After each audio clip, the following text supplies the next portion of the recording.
Voilà, nous sommes dans la campagne, c'est lundi, une campagne, là je me suis forcé pour sortir parce que franchement la journée était terrible, il n'y a plus toute la journée et je m'oblige à marcher, je m'oblige à faire cette promenade quotidienne avec quelques soubresauts parfois ou des inspirations, je dirais, qui m'animent. Il y a du vent et la qualité du son va être mauvaise.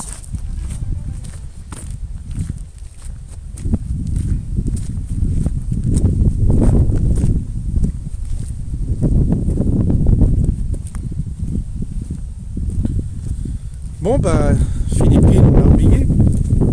C'est lundi, hein. Fini, on n'en parle plus. C'est ça. À chaque fois, c'est la même chose. On égrène comme ça nos victimes et elles tombent dans l'oubli. Très peu de temps, très rapide. Il y a la petite émotion là, et puis après, tout le monde oublie.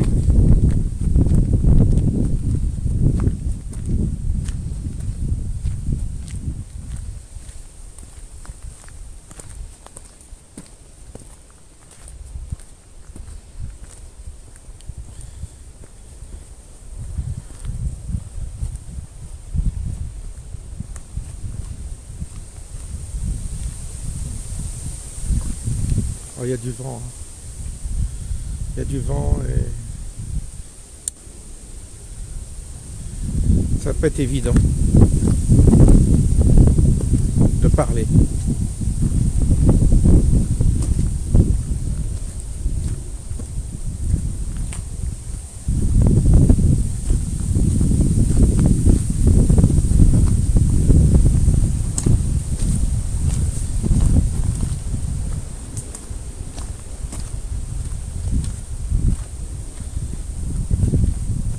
Il y a le ministre de l'Intérieur le nouveau Retailleau, qui a été sidéré de constater tous les matins quand on lui apporte un rapport de ce qui s'est passé la veille, de ce qui s'est passé dans la semaine. On lui fait une remontée des statistiques de ce qui s'est passé en France. Il a été sidéré et il a pris conscience de la situation.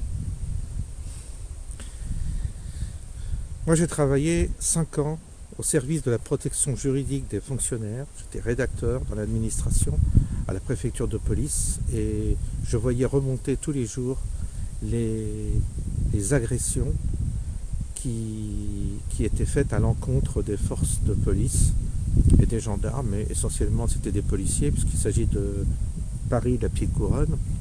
Et tous les jours, nous avions à peu près 20 dossiers impliquant 3-4 policiers, donc soit des outrages, soit des violences. Et puis les pédigrés, c'était toujours le même. Alors, pour l'instant, on suggère, on a du mal à le dire, mais moi, je les ai vus les noms. Il n'y avait pas un nom français. Alors, je me répète, tous les jours, vous aviez 20 dossiers qui arrivaient sur la table. Chaque rédacteur traitait un dossier un ou deux, et on avait les mises en cause, le nom des mises en cause, on avait leur adresse, on avait tout. Donc pendant 5 ans, j'ai vu ce qui se passait en proche banlieue, et je vous parle de ça il y a 7 ans.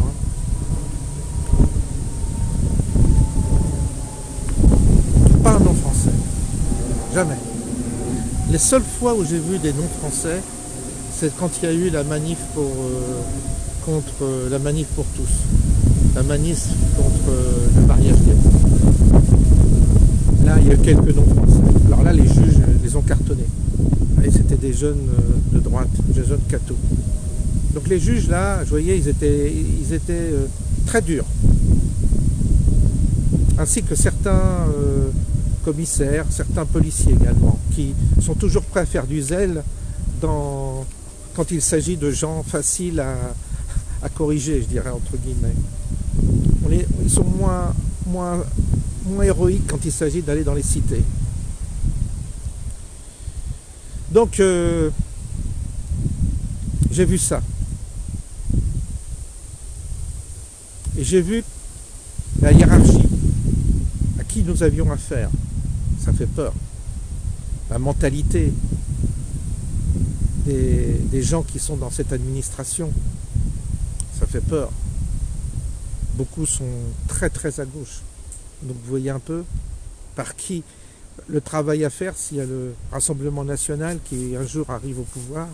Retailleau, tout ce qu'il peut faire, c'est communiquer, mais son administration, il aura beaucoup de mal à faire changer les mentalités parce que malheureusement, tous ces services-là sont engrainés par la gauche, voire l'extrême gauche. C'est-à-dire qu'il désactive toutes les mesures qu'on serait, même les bonnes mesures qu'on serait en droit de faire, ils vont les désactiver. Ils sont très militants et ils sont très actifs dans les administrations. Ça, c'est une chose. Et vous avez maintenant beaucoup d'étrangers qui sont rentrés dans les administrations.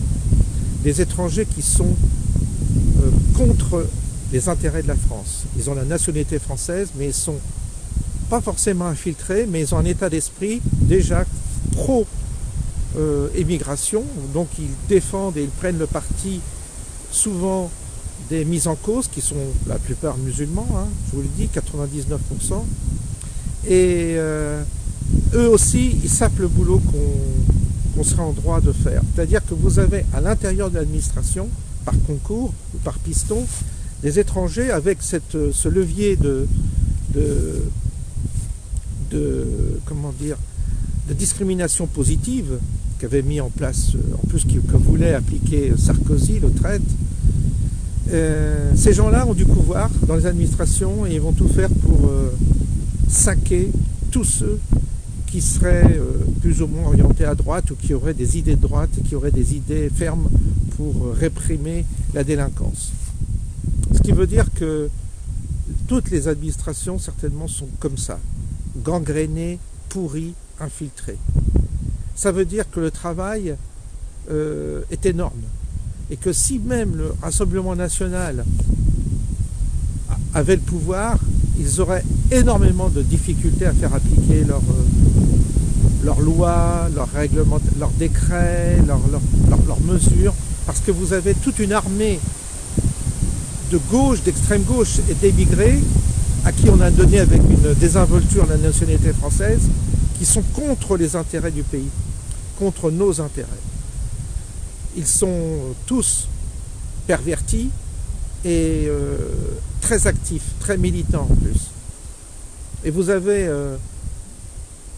n'avez pas, si vous voulez, les ressources au niveau de la droite, au niveau des gens qui sont pour rétablir l'ordre. Vous n'avez pas assez d'effectifs et de gens assez déterminés pour rétablir l'ordre dans ce pays.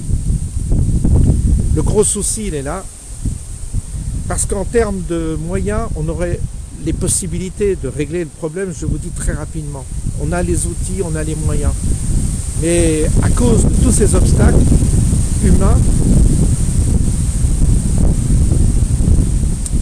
c'est très compliqué.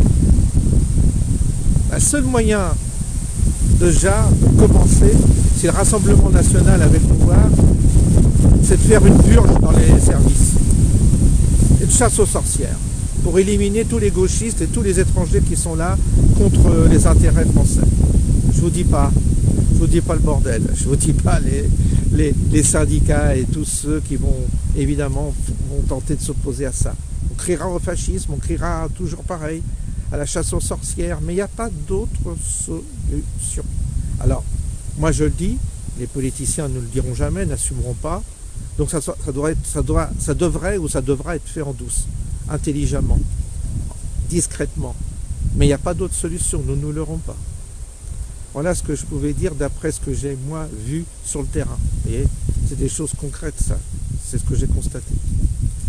On est vraiment, vraiment, vraiment infiltré au plus haut niveau, et faire le nettoyage, eh bien, ça va être très compliqué.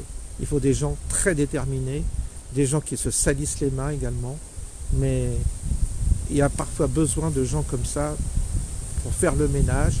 Ce sera facile de les accuser, de les stigmatiser, mais il n'y a pas d'autre solution puisque le corps est à moitié pourri. Donc il va falloir se séparer de certains membres de ce corps pour pouvoir survivre, ou sinon c'est tout le corps entier qui va disparaître.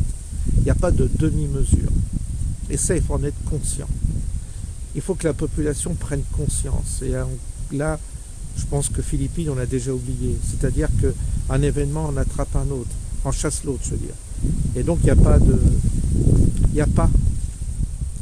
a pas de conscience collective aujourd'hui encore capable de soutenir un régime assez fort qui prendrait ces dispositions. Il n'y a pas.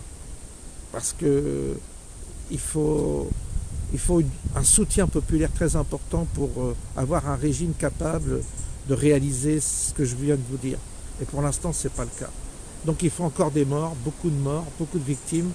Pour 15 jours, la population se réveille éventuellement, ou sinon elle disparaîtra. Et tous ceux qui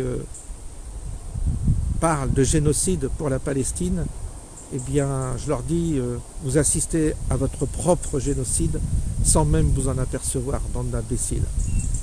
Hein? Allez, bonne soirée.